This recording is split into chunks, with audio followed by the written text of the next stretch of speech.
Breaking, Iran's Revolutionary Guard posted a message this week that every American needs to read carefully. It said controlling the Strait of Hormuz and maintaining the shadow of its deterrent effects over America and the White House's supporters in the region is the definitive strategy of Islamic Iran, not a temporary tactic, not a negotiating chip, a definitive strategy. And this week, Iran's foreign minister flew to St. Petersburg, Russia, sat across from Vladimir Putin, and received something that no American ally, no Pakistani mediator, no Omani sultan has received in 60 days of war. Putin publicly pledged that Russia will do everything that serves Iran's interests so that peace can be achieved as soon as possible. He praised the Iranian people for courageously and heroically fighting for their sovereignty. He told Arakchi, and he said this on camera for the entire world to see, Russia, just like Iran, intends to continue our strategic relationship. This is not a diplomatic courtesy.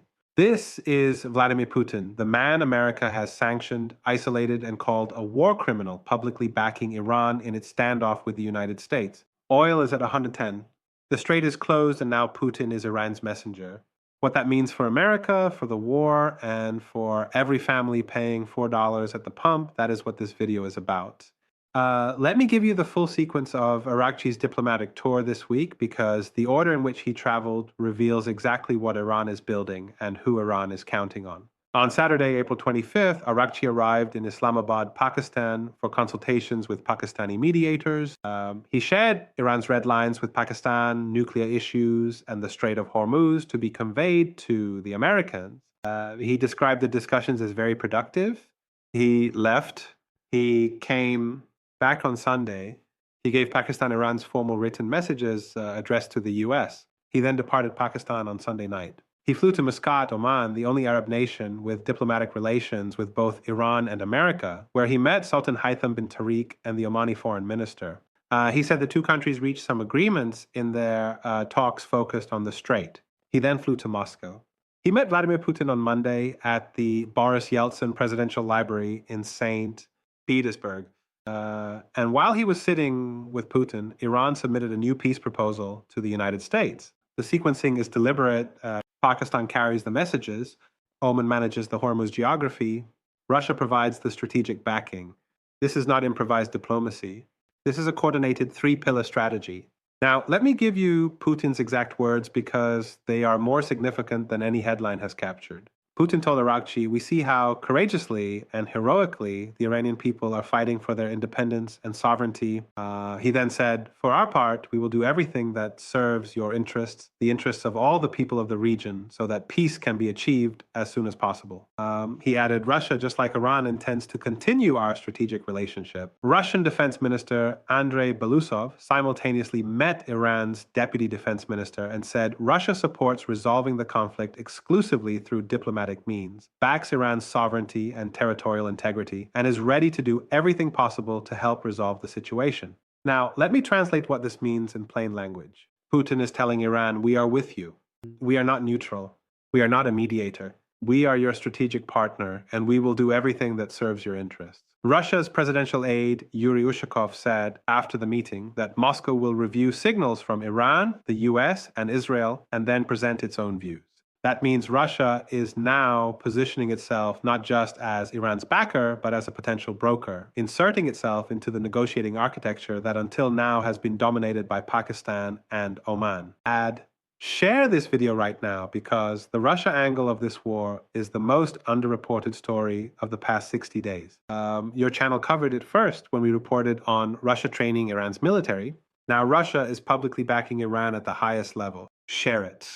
Subscribe with notifications on. Stay with me. Analysts are reading between the lines of the hurried Arakchi-Putin meeting, and they are pointing to something specific. Andrei Zeltin, a senior lecturer at the HSE School of Oriental Studies in Russia, told Russian media Vedomosti that Arakchi's visit is likely connected to Iran's new proposals to the U.S. regarding the priority of topics in negotiations. He said this suggests that both Tehran and Washington are currently seeking a way out of the confrontation and complete stalemate of the war, but each wants to portray it as a victory. And here is the crucial part of his analysis. If Trump accepts Tehran's new proposals, he could explain his victory by saying the Strait of Hormuz Hormuz remains open, ignoring the reason it was closed. In other words, Russia is being brought in to help construct the face-saving architecture that allows both Trump and Iran to claim they won. Iran gets Hormuz recognized as a pressure card it can use forever. Trump gets to say he reopened global shipping. Neither side admits they gave up anything, and Russia gets credit for brokering the solution, restoring its global diplomatic relevance after years of post-Ukraine isolation. This is not just about Iran and America. This is about Putin using this war to rehabilitate Russia's standing as an indispensable world power. The single most important statement Iran made this week was not in Islamabad or Moscow. It was on Sunday when Iranian officials warned that the Strait of Hormuz will under no circumstances return to its previous state. Read that sentence one more time. Under no circumstances, previous state. Before the war, 130 to 160 ships transited the strait every day, 20% of the world's oil, 20% of the world's liquefied natural gas, zero tolls, zero Iranian approval required.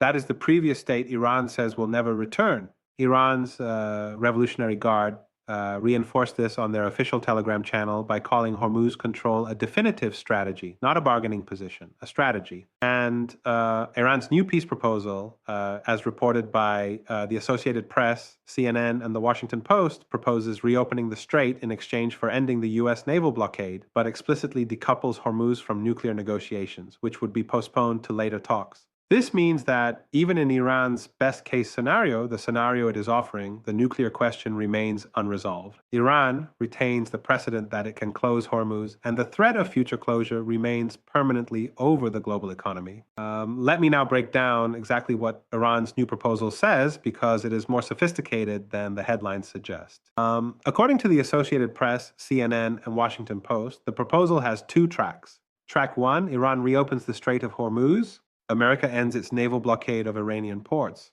Both sides returned to the status quo before the war began on February 28th. Track 2, nuclear negotiations begin separately at a later date on a separate track with no deadline and no preconditions stated. On the surface, this sounds reasonable, but look at what Iran is asking America to give up.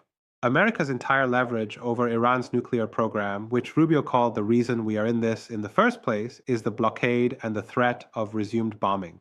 If America ends the blockade and Iran reopens Hormuz, America has given up its leverage. The bombs have already been dropped. The military campaign is paused. The blockade is the last tool of pressure. Iran is asking America to release that tool before nuclear talks even begin. Israeli security expert Danny Trenoweth said it directly to CNN, "I have serious doubts the U.S. will accept this offer because then the U.S. will lose leverage on the nuclear file." Trump's sources confirmed to CNN he is unlikely to accept. And Rubio said, while calling it better than expected, that the nuclear question is the reason why we are in this in the first place, and that any deal must block Iran from getting a nuclear weapon. Two red lines, zero overlap, same decide to disengage and return to war. 3 aircraft carriers are in the region. The ceasefire technically holds, but both sides are violating it. Lebanon is burning.